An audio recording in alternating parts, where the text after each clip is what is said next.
Shocking images show a massive Venezuelan oil tanker tilting dangerously near the island of Trinidad in the West Indies. According to CBS News, the giant ship is carrying more than 300 million liters of oil and is anchored in the Gulf of Paria, a gulf only around 100 kilometers across between Venezuela and the country of Trinidad and Tobago.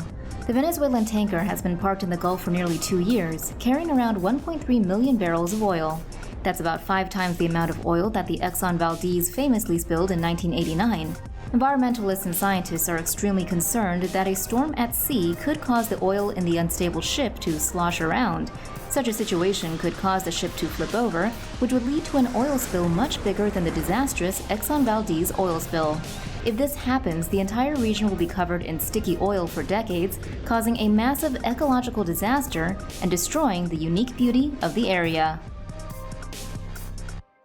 Last month's oil spill in Mauritius could end up ruining one of the last great hotspots of marine biodiversity left on Earth. Now, an investigation suggests it happened because someone on the ship wanted to get within cell phone range of the island for a birthday celebration, among other damning details. Here's what we know so far. The Panama Maritime Authority has officially joined the investigation of the final voyage of the MV Wakashio.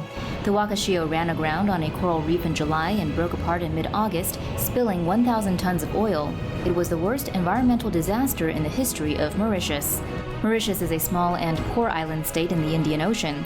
It depends on fish, corals, and marine wildlife for food and tourism for its economy. The accident happened at Point Esne, a coral reef that lies near a marine park and is listed under the Ramsar Convention on Wetlands of International Importance. The Wakashio entered the Indian Ocean on July 16th. The Panamanian-flagged, Japanese-owned bulk carrier adjusted course on July 21st. The ship then entered Mauritius's exclusive economic zone on July 23rd. On July 25th, it changed course again and collided with the reef off the coast of Mauritius at 7:15 p.m. The Panama Maritime Authority confirmed revelations first reported by local newspaper L'Express. The Wakashio made a course change to get within 5 miles of Mauritius to pick up a cell phone signal for a crew member's birthday celebration. The investigation also found that the chart displayed on the Wakashio's electronic chart display and information system was the wrong chart and the wrong scale. This made it impossible to properly verify the approach of the coast and shallower waters. Mauritian waters are home to 1,700 species according to the UN Convention on Biological Diversity. Speaking to the BBC, Karina Chokan, a senior lecturer in marine biology at the University of Brighton, said there are very few such marine areas with such rich biodiversity left on the planet. An oil spill like this will impact almost everything there. Sunil Kumar Nandeshwar, the captain of the Japanese ship, was arrested last month and charged with unlawful interference with the operation of a property of a ship that resulted in unsafe navigation. The 58-year-old Indian national faces 60 years in jail if found guilty. Stay tuned to TomoNews for more on this terrible accident. If you missed our previous coverage, you can watch it here now. An oil spill in the seas near Mauritius is so large that it can be seen from space. Here is what we know so far. Reuters reports Mauritius has declared a state of emergency after a stricken tanker began spilling tons of fuel, causing an ecological disaster among the reefs to the southeast of the island nation. The Panamanian-flagged bulk carrier Wakashio is owned by Japan-based Okio Marine, an affiliate of Nagashiki Shipping.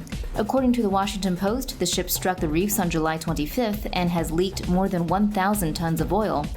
India-based news site The Saddle reports that the 300-meter-long Wakashio carried 3,800 tons of bunker fuel, 200 tons of diesel, and 90 tons of lubricants.